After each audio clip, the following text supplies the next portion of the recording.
This is Chicago's Morning Answer with Dan Proft and Amy Jacobson on AM 560. The Answer.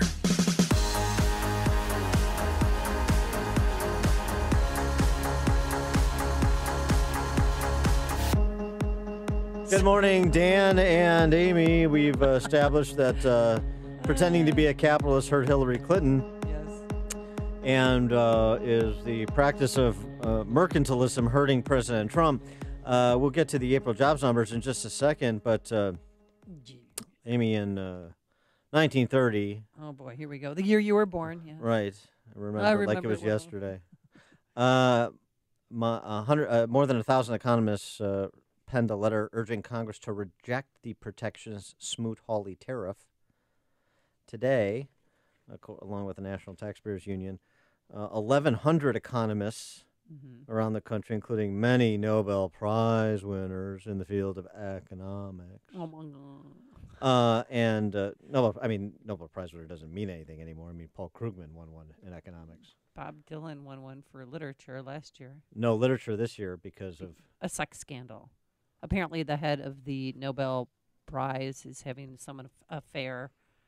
And you would think the head of the literature division for the Nobel Prize would have read The Scarlet Letter by Nathaniel Hawthorne, but apparently not. No, he didn't. These 1,100 economists have penned a letter to the president saying, don't do it? Don't advance tariffs, don't advance protectionist trade policies. And the only reason I'm pointing this out is because I can tell one of my favorite economist jokes. Oh, okay. I'm ready. And there's nothing funnier than economist jokes. Oh, no. Well, we'll decide. You ready? Yeah, we're all listening, all of your listeners. Yes, go. Well, it's not really a joke. It's an observation. Oh. So, ruin it. Why don't you? Yeah. All right, what is it? In typical economist fashion, I've already ruined it. If you laid all the economists in the world end to end, they couldn't reach a conclusion. Uh-huh. Isn't that? What do you get maybe when it you? Was the delivery. What do you get if you lay 1,100 economists who signed a letter to President Trump about protectionist trade policies and tariffs end to end? Wait. It would be what don't you get if you? What don't you get if you lay them end to end? A conclusion. A conclusion. All right. For more economics humor, we're pleased to be joined by Scott the Cow Guy, Scott Shellady, Fox Business contributor. Scott, thanks for being with us. Appreciate it. Yeah, good morning. We had the same debate yesterday about economists, and what we came up with was basically they were put on Earth to make astrologers look good. Hey, now that's funny. Yeah. Well, Dan, take it from Scott. He's got better comedic timing than I do. Now, Scott, Scott, you're in London, right, for the addition to the royal family and the whole Meghan Markle thing, and right? Yeah, yes, I am. Yes, I am. Are you serious? He's a big Anglophile, Scott Shellady. Did you get one of the invites? No, I did not. But were you just stalking them then? But no, I'm not. I can take it or leave it. I mean, it's a good business. Brings in a lot for the country. But other than that, I'm not really that into it. So it's just a coincidence. Well, he has the same hairline of that dude that's married to Kate Middleton. That's what. I have no hairline. Right, precisely. All right, Scott. So the April jobs numbers, unemployment rate down to 3.9%. The U6 rate is still double that. 164,000 jobs created. The job market is getting more competitive, and everything's going well, and wages are going up, and everything's good. I mean, this is a very Obama-esque report. I mean, the headline's going to be the 3.9% unemployment rate, but guess what? It means absolutely nothing. If we're putting all these people back to work, how are we having average hourly earnings continually disappoint, and they were revised lower last month, and they came in lower than expected this month? That should be, on fire if this was actually the case. So at the end of the day, there's a leak in the economic system. It's going to be Powell's job, as head of the Fed, to find it, but we're not getting the bang for the buck from, at the back end from everything we've been putting in the front end. But with these Trump tax cuts, though, I mean, aren't American employers finding reasons to expand their payrolls, hire more people?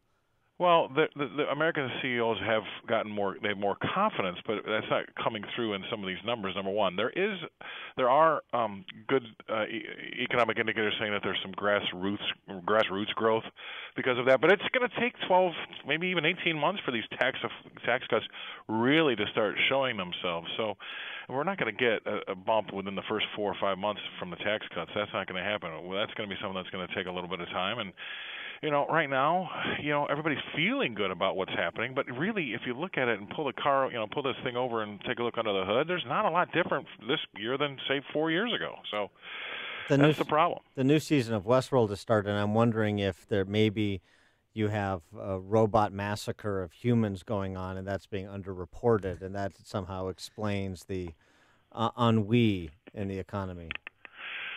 Well, the most important number is the labor force participation rate. That's going to get us to where we need to go faster than anything else out there. And when things were okay, we were running at about 67%. And then when things kind of hit the fan with the financial crisis, it's gone down to between 62 and 63%, and it hasn't budged for a long time. There has been really no difference with Trump than it was with Obama, and again, it went down in this report. So I think we went to 62.8, and we were expecting a 63%, and last month was 62.9. So we're not doing very good there either, and that's going to be a big one that really the media doesn't talk about. We need to put these people back to work because that's going to impact productivity faster than anything else, and it's just not budging. So we do have a leak. The equities are high here. We're getting a little bit more nervous, and the reason why we're nervous and the reason why we're volatile is because we've got high equity valuations, or at least too high for the volatility we have in the market with Trump being president and where interest rates are. So we're in a pretty dicey territory right now, and that's why I think you've seen all the volatility. Trump is delaying the EU tariffs, on steel for 30 days. Do you think that might become permanent, or what do you see the future of that? Yeah, I don't think he's going to. I mean, right now it's hard for Europe to plan because they're on month to month with Trump on whether he's going to, extend the exemptions. I ultimately think that they won't be. Right now they're caught in the crosshairs, but I don't think they will be altogether. And at the end of it, they are collateral damage with what Trump's trying to do with China, and I keep getting questioned about this all the time. At the end of the day, we are not in a trade war. We are in a trade war, but it started a long time ago, and there has to be something done. And so he's going to have to do some things that are going to be a little bit uncomfortable in the short term to get what he needs to be done in the long term. And I think right now Europe is part of that collateral damage, but ultimately I think it'll be okay for them. So over the past year, we've seen interest rates on 30-year fixed mortgages jump about a percentage point. Where is that going, particularly in the context of the Fed's stronger view on inflation? Well, I mean, boy, shouldn't we have a lot more inflation than we do now with 3.9% unemployment rate? I mean, it's just not really happening.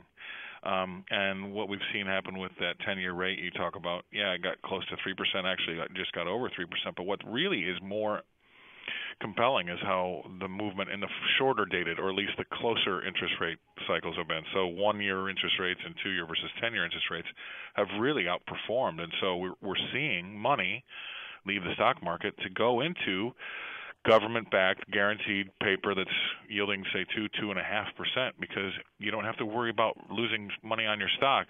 These dividend plays that all these people buy these stocks to get the dividends from, they're moving out of that stuff and going into short-term government paper. So there's a big shift going there, and I just think that this equity market is just so dangerous right now just because of all the outliers out there, and this is another one of those big ones. So dangerous in the sense that you see the prospect of a significant correction in the not-too-distant future? Well, yeah, I mean, it's hard to I was on a show 2 days ago, and the guy before me talked about a 30 to 40% correction. Clearly, he's short. Okay, so I don't I don't subscribe to that thought, but I definitely think that we've done so much work, and the economy really hasn't given us the numbers that come in and support where we are right now. There's been a lot of feel-good factor, but we haven't had a lot of real fundamental factor that is that would justify these levels. So now we have these high equity prices. These valuations are very high, but they're too high for where interest rates are because they're a lot higher than they used to be, and where volatility is because it's a lot higher than it used to be. So you're going to have to see these equity prices back off a little bit just to kind of take cover and give themselves some defensive posture because things have changed, and two of the biggest ones are that we've got a lot of volatility and interest rates have ticked higher. What's going on at the gas pumps? I mean, I'm getting more money back in the paycheck, but then when you go to fill up your car with gas, I mean, they're jumping 5-10 cents a day per gallon. Well, we had some geopolitical issues with Syria, and then also OPEC has been, threatening. Here's the deal. That's a great point, Amy, because a lot of investors out there aren't sure what the U.S. economy is going to look like with what I call the battle of the threes. We've got a 10%, a 10-year Treasury bond with a yield of 3%, and we've also got $3 a gallon gas. What does the American economy look like with those two things at those levels? Because that's really relatively high, or at least a lot higher than we've had them in the near past. That's going to be something that also could slow down any of Trump's ideas of growth. So keep an eye on the threes, 3% in the 10-year and $3 a gallon gas. That could be also something that really puts a black cloud on some of these plans. I want to talk about my favorite futurist / welfare queen, Elon Musk, had a bit of a core meltdown on an earnings call the other day, and is the kind of losing $2 billion a clip starting to get to good old Elon? Well, I mean, he's been at the government ATM to keep things going for a long time. Without the government, I think we'd all agree that he wouldn't really have a firm, number one. And if you look at in Europe, when they've taken away those subsidies for folks to buy those electric cars, the sales have gone down by 80%. So, I mean, I have a bigger question, right? Where's the demand for all these electric cars coming from? I mean, yeah, maybe if gas goes to $5 a gallon, I can see that. But if you've got fossil fuels at $2.50 to $3 a gallon, it's going to be hard for me to really see these things. I mean, I don't see a ton of demand. Look, Ford's getting out of the car business to only build trucks. Right. Yep. I mean, so I don't know where Musk is on this, but number one, he has to have the government in his corner, and we're going to have to see these people really, hate fossil fuels. And right now we have so much of it. I really don't see oil taking off. So if you keep gas at $2 to $3 a gallon, I think electric cars are going to struggle. He is Scott Shellady, Scott the Cow Guy, Fox Business contributor. Scott, thanks as always for joining us. Appreciate it. All right. See you guys. Have a good weekend. Yeah, you too. And you too. And he joined us on our Turnkey.Pro answer line.